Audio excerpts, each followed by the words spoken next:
നമുക്കൊപ്പം അർജുൻ്റെ ബന്ധു ജിതിനുമുണ്ട്. ജിതിൻ, ഷിരൂരിൽ നിന്നുള്ള ഈ ദൃശ്യങ്ങൾ നമ്മളിങ്ങനെ ആവർത്തിച്ച് കാണിച്ചുകൊണ്ടേയിരിക്കുകയാണ്. അധികൃതരൊന്ന് ഇതിൽ ഇടപെടട്ടെ, കുറച്ചുകൂടി കാര്യക്ഷമമാക്കട്ടെ എന്നുള്ള ഒറ്റ ആഗ്രഹത്തോടു കൂടിയാണ് നമ്മളും നിങ്ങൾക്കൊപ്പം, നിങ്ങളുടെ കുടുംബത്തിനൊപ്പം റിപ്പോർട്ടറും നിൽക്കുന്നത്. മറ്റു വാർത്തകളിലേക്ക് ഒന്നും പോകാതെ ഇതിൽ തന്നെ നിൽക്കുന്നതും അതുകൊണ്ട് മാത്രമാണ്. ജിതിൻ അത് മനസ്സിലാകുമെന്ന് ഞാൻ കരുതുന്നു.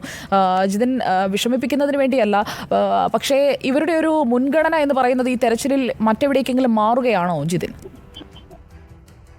ഇല്ല, ഒന്നുമില്ല. എന്താണെന്ന് ഇവരോട് ഇന്നലെ തന്നെ ഞങ്ങൾ ആവശ്യപ്പെട്ടത് മിലിറ്ററിയുടെ സെർച്ചിങ് ആയിരുന്നു ആവശ്യപ്പെട്ടത്. അത് ഇതുവരെ ഒരു ഭാഗത്തൊന്നും ഉണ്ടായിട്ടില്ല. എന്തുകൊണ്ടാണ് അത് നടക്കാത്തതെന്ന് ഒരു ഐഡിയ ഇല്ല. എന്തുകൊണ്ടാണ് ഒരു മനുഷ്യജീവനെ ഇത്രയും വില കൽപ്പിക്കാത്തെന്ന് ഒരു തീർച്ചയായിട്ടും എനിക്ക് മനസ്സിലാവുന്നില്ല എന്തുകൊണ്ടാണെന്നുള്ളത്. ഇനി ആരോടാ പറയേണ്ടതെന്ന് ഒരു ഐഡിയ ഇല്ല. അതെങ്ങനെ നടക്കുകയാണ് മേഡം? അതായത് കരസേന ഇറങ്ങിയാൽ രക്ഷാപ്രവർത്തനം വേഗത്തിലാക്കാൻ കഴിയുന്നതാണ്. അപ്പോൾ എന്തുകൊണ്ടാണ് സംസ്ഥാന സർക്കാർ അങ്ങനെയുള്ള ഒരു ആവശ്യം മുന്നോട്ട് വെക്കാത്തതെന്ന് നമുക്കും മനസ്സിലാകുന്നില്ല. ജിതിൻ ഇക്കാര്യം MLA-യോടോ അങ്ങനെയുള്ള ആളുകളോട് പറഞ്ഞിരുന്നോ? സംസാരിച്ചിരുന്നു. മിലിറ്ററി വരും എന്നൊക്കെ പറഞ്ഞിട്ടുണ്ട്. അവർ വന്നിട്ട് എന്ത് ചെയ്യാൻ, നിങ്ങൾ കണ്ടില്ല എന്നൊക്കെ, അങ്ങനത്തെ മുടന്ത ന്യായങ്ങളാണ് ഇവിടുത്തെ ഉദ്യോഗസ്ഥന്മാരൊക്കെ നമ്മളോട് പറഞ്ഞു തന്നതിലൊക്കെ. ഇത് ചെയ്യണമെന്നുള്ളത് അറിയില്ല. എന്താ നോക്കട്ടെ മേഡം. ഇപ്പൊ റഡാറിലെ ചെക്കിംഗ് ഒന്നും കാണുന്നുമില്ല ഇപ്പൊ അവിടെ. എന്താണ് ജിതിൻ, നമ്മളും കോൺടാക്ട് ചെയ്യാം. എന്തുകൊണ്ടാണ് ഇക്കാര്യത്തിൽ കുടുംബം ആവശ്യപ്പെടുന്നത് ആർമി ഇറങ്ങി തിരയണമെന്നാണ്, രക്ഷാപ്രവർത്തനം ബുദ്ധിമുട്ടാണ് ഈ രീതിയിലാണ് തിരച്ചിലെങ്കിൽ ആ ലോറി ഇന്നും കണ്ടെത്താൻ നമുക്ക് പറ്റില്ല. തീർച്ചയായിട്ടും 100% ഉറപ്പാ. ഈ രീതിയിലാണ് പോകുന്നെങ്കിൽ ഇപ്പൊ തന്നെ സമയം വന്നിട്ട് 12:51 ഉച്ച സമയമായി. ഇനി ഇവരിനി ഒരു 6-7 മണിക്കൂർ കൊണ്ട് എന്ത് ചെയ്യാൻ പറ്റും? ഇവർക്ക് ഒന്നും ചെയ്യാൻ പറ്റില്ല.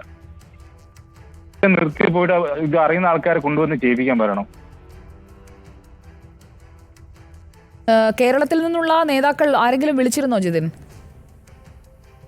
മന്ത്രി AK ശശീന്ദ്രൻ സാർ വിളിച്ചിട്ടുണ്ടായിരുന്നു. അദ്ദേഹം എന്താണ് പറഞ്ഞത്? അദ്ദേഹം വിളിച്ചിട്ട് ഇവിടുത്തെ കാര്യങ്ങൾ അന്വേഷിച്ചതായിരുന്നു. വീട്ടില് വൈഫിനെ എല്ലാവരും വിളിച്ചിട്ടുണ്ടായിരുന്നു. അവിടെ വീട്ടിൽ പോയിട്ടുണ്ടായിരുന്നു. ഇതിൽ ഇനിയിപ്പോൾ നിങ്ങൾ ആവശ്യപ്പെടുന്നത്, കുടുംബം ആവശ്യപ്പെടുന്നത് കഴിഞ്ഞു. നേരത്തെ സഹോദരിയും പറഞ്ഞത് സൈന്യം ഇറങ്ങണമെന്നാണ്. ഈ രീതിയിൽ നമുക്ക് ഒരു വിശ്വാസം ഇപ്പം ഓരോ നിമിഷം രാവിലെ നല്ല ശുഭപ്രതീക്ഷയിലായിരുന്നു ഇങ്ങോട്ട് വന്നിരുന്നത്. ഇപ്പൊ കാണുമ്പോ ഒരു പ്രതീക്ഷയില്ല. ഇത്രയും സമയം ഇനിയും കാത്തിരിക്കുക എന്ന് പറഞ്ഞാല് വളരെ ബുദ്ധിമുട്ടുള്ള കാര്യമാണ്. വീട്ടുകാരായാലും ഇവിടെ ബന്ധുക്കളായാലും ഞങ്ങൾക്കും വളരെ മാനസികമായിട്ട് ബുദ്ധിമുട്ടുണ്ട് അതിൽ.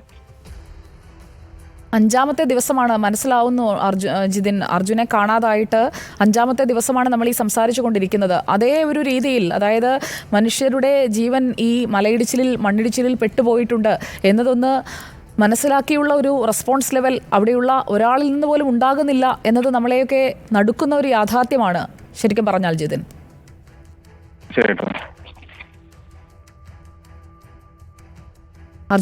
കേരളത്തിൽ നിന്നുള്ള ആരെങ്കിലും ടെക്നിക്കൽ ആയിട്ടുള്ള ആൾക്കാരെ റെസ്ക്യൂ ചെയ്യാനുണ്ടെങ്കിൽ അവരുണ്ടെങ്കിൽ എത്രയും പെട്ടെന്ന് കണ്ടെത്താൻ പറ്റുന്ന കോൺഫിഡൻസ് ഉണ്ടായിരുന്നു. ഇൻ കേസ് മിലിറ്ററിക്കെങ്കിലും ഇവിടെ എത്തിപ്പെടാൻ പറ്റിയിട്ടില്ലെങ്കിൽ.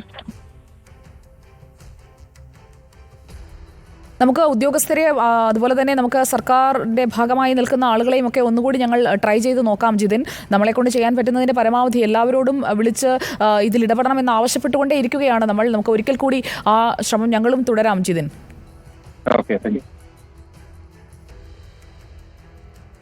അവിടെ GPR എത്തിച്ചു, ഗ്രൗണ്ട് പെനട്രേറ്റിംഗ് റഡാർ. ലോറി കണ്ടെത്താൻ കഴിഞ്ഞിട്ടില്ല. വീണ്ടും പരിശോധന നടത്തണമെന്നുണ്ടെങ്കിൽ ആ റഡാറിന് അത് പ്രവർത്തിക്കുന്ന അത്രയും പരിധിയിലുള്ള മണ്ണ് മാറ്റി കൃത്യമായി കാര്യങ്ങൾ ആക്കി കൊടുത്താൽ മാത്രമാണ് അതിനവിടെ പ്രവർത്തിക്കാൻ കഴിയുക എന്നതാണ് അവിടുത്തെ യാഥാർത്ഥ്യം.